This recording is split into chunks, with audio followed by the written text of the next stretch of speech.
Steve McGuiness from the Professional Football Association of Ireland. Thanks very much for joining us on aircom.net. Tell me, what are your hopes for the season from your perspective? Well, obviously I've just taken over as General Secretary. I've been looking after the union for 13 months previous in an acting role, so it's fantastic to be here today as the actual General Secretary of the union, which represents all the professional players in the league. So I suppose it's an exciting day. It's great to be here for the launch.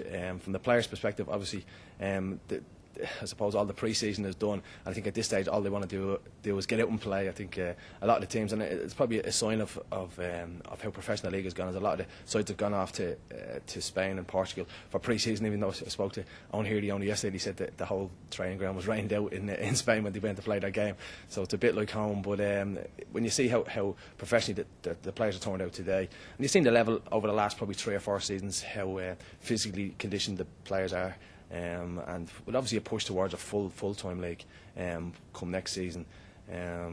Everybody is really looking to push on this season. It's 3 teams being relegated as well from the top tier into a 10-team league. It's going to be very, very competitive, and then in the 4th division as well, looks ultra competitive.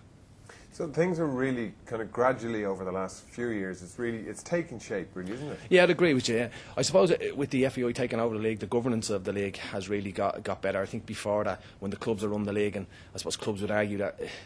Well, I would argue with clubs that when an independent is run, it's obviously run better. If you've got your own self-interest in it, how can you run a league properly? So I think the FA have done a fantastic job first year in, and they'll look to push on now in the second year to try and, obviously we're looking controversially this year to a 65% wage cap, something that as a union we wouldn't obviously like to see. Any restraints on the capacity of a player, what his earnings are, isn't an ideal scenario. That said, we're acutely aware of some of the problems that there has been in the leagues over the last couple of years, and hopefully this year, from a players' union perspective, we can get out to the end of the season with no major outstanding issues regards wages or any other outstanding issues that may arise.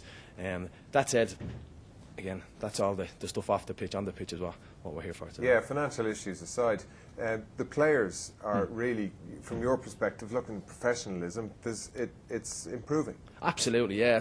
Who's there now? Like if you look back to maybe 8-9 years ago when I was playing, the difference between the clubs, the management of the clubs, the running of the clubs, both from a managerial point of view, where you see the managers now, a lot of the managers come the end of this year will have the pro licence, which is something that wasn't there before.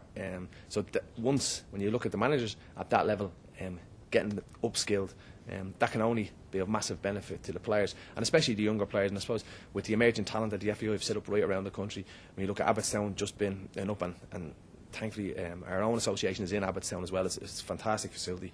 To see affiliates there like ourselves, Dublin District School Leagues, women's football, referees, everybody in the one house, it's got to help. So I suppose there's a multitude of things, and it's all geared, and all should be geared towards the middle person, who is the player. All us, everybody else that's involved in this game is trying to promote the sport, but ultimately all we're trying to do is help the player. And talking new players into the league. Yeah, I suppose we've seen the return now of obviously Jason Bourne, George O'Callaghan, 2 of probably the biggest and brightest stars that we've had over the last number of years. Jason's obviously 4 times highest goal scorer in the league. It's fantastic to see him back in the league. George O'Callaghan as well, who's going to cross and come back.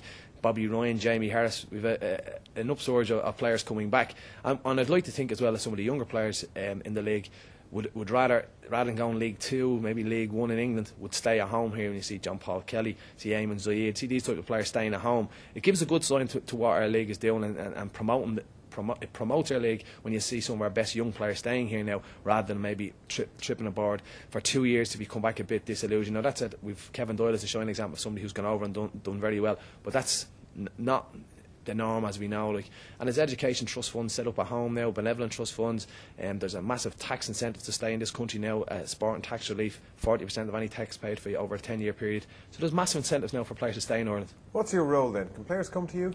Yeah, professional, semi-professional, amateur players, we represent them all on any issues that they would have, whether that be wages, contractual, where we would service and advise on any contract issues. So our main job is to service any needs the players have. Looking forward to an exciting league. Absolutely, yeah, and we'll have a look.